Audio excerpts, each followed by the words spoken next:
ശ്രീമതി രാജേശ്വരിയെ ചരിത്ര അധ്യാപികയായി കോട്ടപ്പുറം ഹൈസ്കൂളിൽ സേവനമനുഷ്ഠിച്ചു. ലോക ചരിത്രത്തിലൂടെ കൈപിടിച്ചു നടത്തിയ പ്രിയ ചരിത്ര അധ്യാപികയ്ക്ക് വന്ദനം. ശ്രീമതി രാജേശ്വരി ടീച്ചർക്ക് പൊന്നാട സമർപ്പിക്കുന്നു. ശ്രീ ബിജു MS.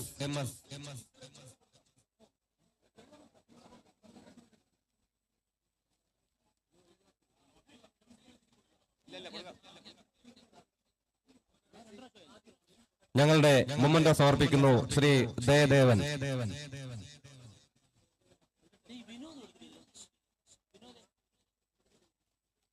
ഞങ്ങളുടെ ഒരു ചെറിയ ഉപഹാരം സമർപ്പിക്കുന്നു ശ്രീകുമാർ.